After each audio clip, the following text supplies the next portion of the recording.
dont on a parlé, à cause de ces zones d'instabilité, l'Occident cherche plus de la sécurité, plus que de la démocratie. Alors, la démocratie, il faut que ça vienne de notre population, de nous-mêmes, des pouvoirs, de la société civile africaine. On demande tout le temps aux Français de ne pas s'occuper de l'Afrique, et quand il y a une crise politique, on dit oh, qu'est-ce que vous faites, pourquoi vous venez pas? Au Gabon, voici un pays qui est un vrai exemple. Le Gabon, on a une élection où il y a aucune personnalité au monde ne peut contester que c'est Jean Ping qui est le président de la République élu, et pourtant ce n'est pas lui qui est au pouvoir. On a un pouvoir qui est bancarisé, un pouvoir qui est autour de... Aujourd'hui même, on va avoir un marathon fait, et la société, et Ping qui va rentrer au pays, donc on va avoir une zone d'insécurité aujourd'hui, et la société civile. C'est au peuple de prendre sa responsabilité. Il ne faut plus attendre de l'Occident ou des Nations Unies, c'est au peuple de prendre sa responsabilité et de pouvoir réclamer sa souveraineté quand ils ont élu un président. Et l'exemple de la RDC est plaignant, l'exemple du Gabon est aussi plaignant. On a reçu sur ce plateau une journaliste, une ancienne journaliste de la radio-télévision nationale congolaise qui effectivement parlait de cet aspect que vous avez souligné, à savoir que l'UPDS était vraiment clanique, c'était familial. Il y a après Tshisekedi, c'est son fils, et ensuite il y a son épouse. Ce sont les trois têtes majeures de ce parti. Et ça cause, comme vous l'avez dit, ça cause problème parce que finalement, on se demande si on n'est pas un Tshisekedi, on n'a pas le droit de diriger l'UPDS finalement. Donc c'est un peu ça le véritable problème. Mais il n'y a pas que ça, il y a aussi le clan de Katumbi. Est-ce qu'ils finiront... parce que c'est quand même des têtes fortes, quoi qu'il en soit. Est-ce qu'au moment vraiment des élections, est-ce qu'ils pourront faire ce que les Béninois ont fait, voilà, avoir un candidat unique, ou alors au Gabon, comme on l'a fait tous, ce sont la majorité, la quasi-majorité s'est alliée derrière Jean Ping pour briguer la présidentielle. Est-ce que les Congolais seront capables de le faire aussi? Non, mais l'exemple du Gabon a quelque chose d'intéressant, c'est que c'était la première fois où on avait unification des partis de l'opposition autour d'un candidat. Ce qui était intéressant également, c'est qu'on a eu le ministre de la Justice qui était Séraphin Mundoga, qui lui-même a attesté qu'il y a eu des fraudes et qui a fait une tournée internationale. Qui a démissionné pour montrer parce qu'il y avait des fraudes, parce qu'on lui demandait d'aller publiquement devant la télévision dire qu'il y avait un hacker ivoirien qui avait trafiqué les élections. Alors que ces élections étaient faites de manière avec des procès-verbaux qui étaient faits manuellement. On ne peut pas trafiquer électroniquement, c'est que des procès-verbaux qui sont faits manuellement. La victoire de Ping, elle est incontestable. Mais c'est pas la question. Oui. La vraie question, c'est pas ça. Maintenant, en Afrique, ou en tout cas en Afrique centrale, il y a la capacité de gagner les élections et la capacité d'aller prendre le pouvoir. C'est deux choses différentes. Totalement. Complètement différentes. Mais vous faites tomber directement dans le vif du sujet. Je vais embrayer directement avec le Gabon. Dans la politique, il faut avoir trois choses. Il faut avoir l'adhésion de la société civile en premier. Et parce qu'une main ne peut pas applaudir toute seule. On a besoin d'un pouvoir politique et d'une société civile. Les deux qui, de concert, construisent la démocratisation du pays.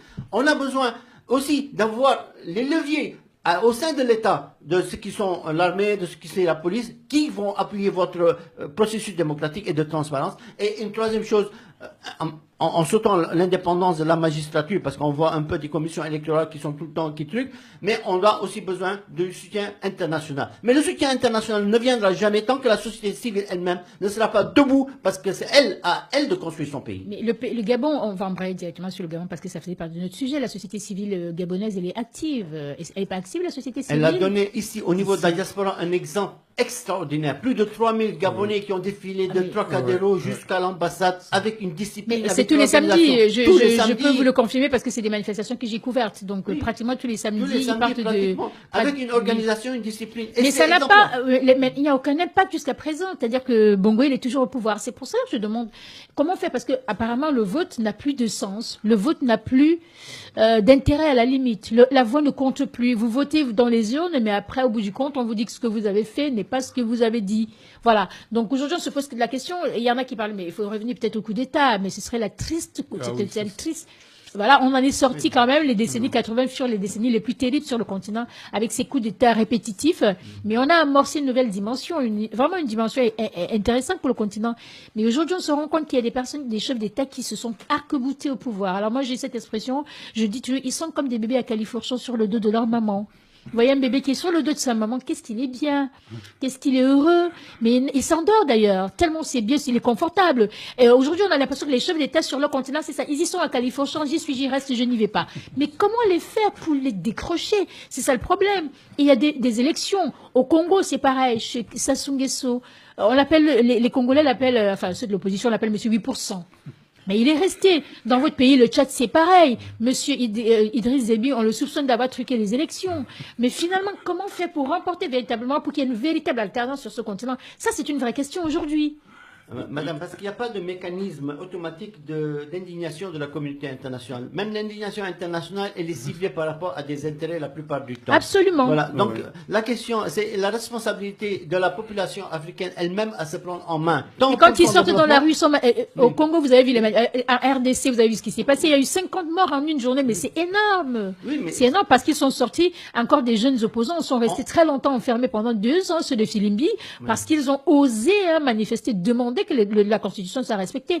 Mais qu'est-ce qu'il faut faire? La communauté internationale, on a l'impression que la communauté internationale penche pour... Enfin, de toute façon, on est dans un monde où la raison du plus fort est la meilleure. Oui, mais non, mais il y a des c'est la raison du plus fort qui est la meilleure, apparemment. Juste pour terminer sur ce sujet, il y a des moyens civils de manifester sans aller se faire tuer. Il suffit de faire une grève, de ne pas aller travailler, que les étudiants soient dans la rue. Il y a des mécanismes d'indignation, de blocage des systèmes politiques pour montrer que la souveraineté populaire, nationale du citoyen, quand il élit un candidat, qu'elle a besoin. Mais elle a des moyens pacifiques de le faire. On n'est pas obligé d'aller à se faire tuer. Il suffit que les étudiants, parce qu'au Gabon, il faut le souligner, jusqu'à maintenant, l'école n'est pas ouverte, n'a pas commencé. Jusqu'à aujourd'hui, on est au mois de décembre, Noël, et l'école n'a pas encore commencé. Alors, l'impact de la visite de Ping en France, qu'est-ce que vous pensez? Cette tournée européenne qu'il a entreprise, il est aux États-Unis, il a été reçu au Quai d'Orsay. Est-ce que ça aura un impact sur ce qui s'est passé véritablement dans ce pays? Pour l'instant, on a vu le ministre des Affaires étrangères dire que la crise du Gabon doit se régler de façon pacifique et pas violente.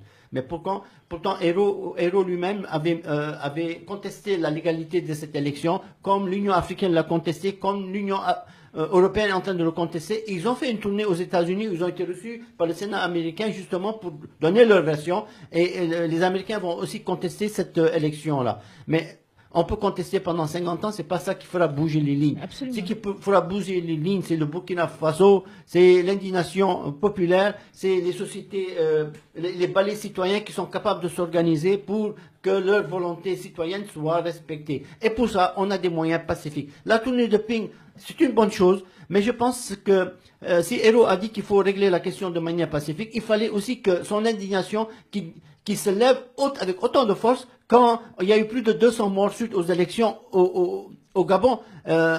Et c'est juste une manifestation citoyenne dans les rues ou ne pas aller travailler ou bloquer les institutions qui peut permettre que le pouvoir change. Le problème en Afrique, c'est toujours ce qu'on avait déjà soulevé tout à l'heure, c'est un problème uniquement d'organisation. Parce que jusqu'à aujourd'hui, quand on se rend compte qu'on va aux élections, c'est toujours un ordre dispersé. Aujourd'hui, le Gabon, c'est vrai a quand même percé l'action en créant, plutôt en s'unissant derrière un seul homme pour pouvoir représenter l'opposition. Mais les partis, les sociétés civiles sont les levants de toute démocratie. C'est eux, justement, c'est sur eux que se basent certaines réalités, parce qu'eux, ils ont la liberté de dire que vous faites mal à droite, plutôt l'opposition, ou vous faites mal le gouvernement en place. Ils peuvent se permettre de taper sur la table et dire ça. Aujourd'hui, on se rend compte que certains hommes politiques essayent de manipuler cette société civile en les poussant pour mener leur campagne. Or, l'objectif, c'est quoi? C'est permettre à ce qu'à un moment donné, un gars de la société civile dise « Attendez, je me rends compte que là où vous voulez nous mener, c'est pas ce que nous on veut. Nous, on veut au moins arriver à pouvoir amener de quoi nourrir nos enfants à la maison. » Donc, essayez de nous trouver une solution viable plutôt que de pouvoir nous entraîner pour que en face on nous tire dessus. La liberté, c'est également maintenir de l'ordre. Or, tant qu'il n'y a pas d'ordre réel qui se manifeste, eh bien, le gouvernement ou bien le régime en place essaie de protéger ses acquis. Et c'est ça le vrai problème en Afrique. Il faut qu'on y arrive à ce que les partis politiques soient bien organisés et structurés et qu'il y ait un seul représentant de chaque côté, qui est la société civile qui, elle, a la liberté de pouvoir s'exprimer vis-à-vis du pouvoir ou bien de l'opposition, puisse avoir également une assise et permettre à ce que qu'on chemine ensemble vers la recherche de l'harmonie de la vie. Merci. On va passer aux deux derniers sujets rapidement. C'est la RCA, qui est la communauté internationale venue au chevet de la RCA, qui est très mal en point, plus que mal en point d'ailleurs. Organisés pour que leur volonté citoyenne soit respectée. Et pour ça, on a des moyens pacifiques. La tournée de Ping, c'est une bonne chose, mais je pense que si Héro a dit qu'il faut régler la question de manière pacifique, il fallait aussi que son indignation qui se lève avec autant de force quand il y a eu plus de 200 morts suite aux élections au Gabon. Et c'est juste une manifestation citoyenne dans les rues ou ne pas aller travailler ou bloquer les institutions qui peut permettre que le pouvoir change. Le problème en Afrique, c'est toujours ce qu'on avait déjà soulevé tout à l'heure, c'est un problème uniquement d'organisation. Parce que jusqu'à aujourd'hui, quand on se rend compte qu'on va aux élections, c'est toujours un ordre dispersé. Aujourd'hui, le Gabon, c'est vrai a quand même percé l'action en créant, plutôt en s'unissant derrière un seul homme pour pouvoir représenter l'opposition. Mais les partis, les sociétés civiles sont les levants de toute démocratie. C'est eux, justement, c'est sur eux que se basent certaines réalités, parce qu'eux, ils ont la liberté de dire que vous faites mal à droite, plutôt l'opposition, ou vous faites mal le gouvernement en place. Ils peuvent se permettre de taper sur la table et dire ça. Aujourd'hui, on se rend compte que certains hommes politiques essayent de manipuler cette société civile en les poussant pour mener leur campagne. Or, l'objectif, c'est quoi? C'est permettre à ce qu'à un moment donné, un gars de la société civile dise « Attendez, je me rends compte que là où vous voulez nous mener, c'est pas ce que nous on veut. Nous, on veut au moins arriver à pouvoir amener de quoi nourrir nos enfants. » À RDC, vous avez vu ce qui s'est passé. Il y a eu 50 morts en une journée, mais c'est énorme. Oui, mais c'est énorme parce qu'ils sont sortis, encore des jeunes opposants, sont restés très longtemps enfermés pendant 2 ans, ceux de Filimbi, parce qu'ils ont osé manifester, demander que la Constitution soit respectée. Mais qu'est-ce qu'il faut faire? La communauté internationale, on a l'impression que la communauté internationale penche pour... Enfin, de toute façon, on est dans un monde où la raison du plus fort est la meilleure. Oui, mais non, mais il y a des Celui moyens, c'est la raison du plus fort qui est la meilleure, apparemment. Juste pour terminer sur ce sujet, il y a des moyens civils de manifester sans aller se faire tuer. Il suffit de faire une grève, de ne pas aller travailler, que les étudiants soient dans la rue. Il y a des mécanismes d'indignation, de blocage des systèmes politiques pour montrer que la souveraineté populaire, nationale du citoyen, quand il élit un candidat, qu'elle a besoin. Mais elle a des moyens pacifiques de le faire. On n'est pas obligé d'aller à se faire tuer. Il suffit que les étudiants, parce qu'au Gabon, il faut le souligner, jusqu'à maintenant, l'école n'est pas ouverte, n'a pas commencé. Jusqu'à aujourd'hui, on est au mois de décembre, Noël, et l'école n'a pas encore commencé. Alors, l'impact de la visite de Ping en France, qu'est-ce que vous pensez? Cette tournée européenne qu'il a entreprise, il est aux États-Unis, il a été reçu au Quai d'Orsay. Est-ce que ça aura un impact sur ce qui s'est passé véritablement dans ce pays?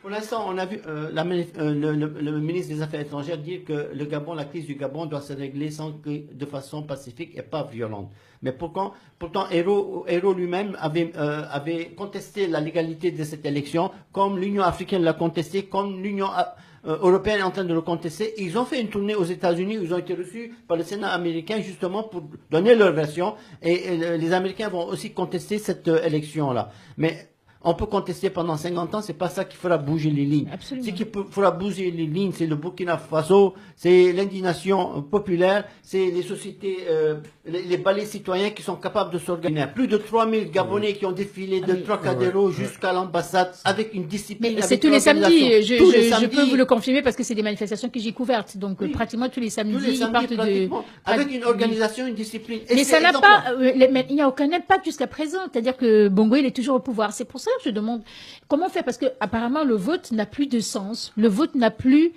d'intérêt à la limite, la voix ne compte plus. Vous votez dans les urnes, mais après au bout du compte, on vous dit que ce que vous avez fait n'est pas ce que vous avez dit.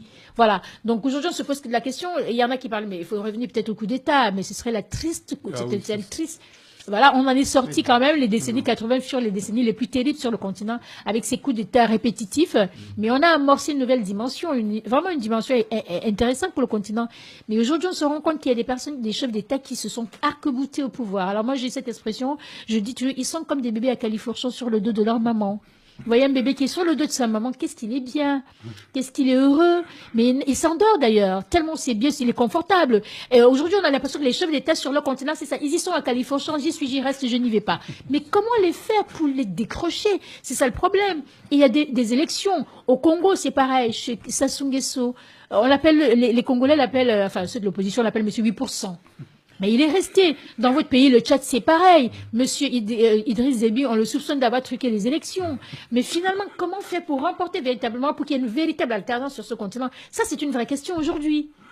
Madame, parce qu'il n'y a pas de mécanisme automatique d'indignation de la communauté internationale. Même l'indignation internationale, elle est ciblée par rapport à des intérêts la plupart du temps. Absolument. Voilà. Donc, la question, c'est la responsabilité de la population africaine elle-même à se prendre en main. Et quand ils sortent dans la rue, au Congo, vous avez vu, ils sont capables de le faire aussi. Non, mais l'exemple du Gabon a quelque chose d'intéressant, c'est que c'était la première fois où on avait unification des partis de l'opposition autour d'un candidat. Ce qui était intéressant également, c'est qu'on a eu le ministre de la Justice qui était Séraphin Mundoga, qui lui-même a attesté qu'il y a eu des fraudes et qui a fait une tournée internationale. Qui a démissionné pour montrer parce qu'il y avait des fraudes, parce qu'on lui demandait d'aller publiquement devant la télévision dire qu'il y avait un hacker ivoirien qui avait trafiqué les élections. Alors que ces élections étaient faites de manière, avec des procès-verbaux qui étaient faits manuellement. On ne peut pas trafiquer électroniquement, c'est que des procès-verbaux qui sont faits manuellement. La victoire de Ping, elle est incontestable. Mais c'est pas la question. La vraie question, c'est pas ça. Maintenant, en Afrique, ou en tout cas en Afrique centrale, il y a la capacité de gagner les élections et la capacité d'aller prendre le pouvoir. C'est deux choses différentes. Totalement. Complètement différentes. Mais vous faites tomber directement dans le vif du sujet. Je vais embrayer directement avec le Gabon. Pour faire de la politique, il faut avoir trois choses. Il faut avoir l'adhésion de la société civile en premier. Et parce qu'une main ne peut pas applaudir toute seule. On a besoin d'un pouvoir politique et d'une société civile. Les deux qui, de concert, construisent la démocratisation du pays. On a besoin aussi d'avoir les leviers au sein de l'État, de ceux qui sont l'armée, de ceux qui sont la police, qui vont appuyer votre processus démocratique et de transparence. Et une troisième chose, en sautant l'indépendance de la magistrature, parce qu'on voit un peu des commissions électorales qui sont tout le temps qui truquent, mais on a aussi besoin de soutien international. Mais le soutien international ne viendra jamais tant que la société civile elle-même ne sera pas debout, parce que c'est à elle de construire son pays. Mais le Gabon, on va embrayer directement sur le Gabon, parce que ça faisait partie de notre sujet. La société civile gabonaise, elle est active. Elle n'est pas active, la société civile? Elle a donné ici, au niveau de la diaspora, un exemple extraordinaire dont on a parlé à cause de ces zones d'instabilité. L'Occident cherche plus de la sécurité, plus que de la démocratie. Alors, la démocratie, il faut que ça vienne de notre population, de nous-mêmes, des pouvoirs, de la société civile africaine. On demande tout le temps aux Français de ne pas s'occuper de l'Afrique, et quand il y a une crise politique, on dit qu'est-ce que vous faites? Pourquoi vous venez pas? Au Gabon, voici un pays qui est un vrai exemple. Le Gabon, on a une élection où il y a aucune personnalité au monde ne peut contester que c'est Jean Ping qui est le président de la République élu, et pourtant ce n'est pas lui qui est au pouvoir. On a un pouvoir qui est bancarisé, un pouvoir qui est autour de... Aujourd'hui même, on va avoir un marathon fait et la société et Ping qui va rentrer au pays. Donc on va avoir une zone d'insécurité aujourd'hui et la société civile. C'est au peuple de prendre sa responsabilité. Il ne faut plus attendre de l'Occident ou des Nations Unies ou autre. C'est au peuple de prendre sa responsabilité et de pouvoir réclamer sa souveraineté quand ils ont élu un président. Et l'exemple de la RDC est plaignant, l'exemple du Gabon est aussi plaignant. On a reçu sur ce plateau une journaliste, une ancienne journaliste de la radio-télévision nationale congolaise qui effectivement parlait de cet aspect que vous avez souligné, à savoir que l'UPDS était vraiment clanique, c'était familial. Il y a après Tshisekedi, c'est son fils, et ensuite il y a son épouse. Ce sont les trois têtes majeures de ce parti. Et ça cause, comme vous l'avez dit, ça cause problème parce que finalement, on se demande si on n'est pas un Tshisekedi, on n'a pas le droit de diriger l'UPDS finalement. Donc c'est un peu ça le véritable problème. Mais il n'y a pas que ça, il y a aussi le clan de Katumbi. Est-ce qu'ils finiront parce que c'est quand même des têtes fortes, quoi qu'il en soit. Est-ce qu'au moment vraiment des élections, est-ce qu'ils pourront faire ce que les Béninois ont fait, voilà, avoir un candidat unique, ou alors au Gabon, comme on l'a fait tous, ce sont la majorité, la quasi-majorité s'est alliée derrière Jean Ping pour briguer la présidentielle. Est-ce que les Congolais seront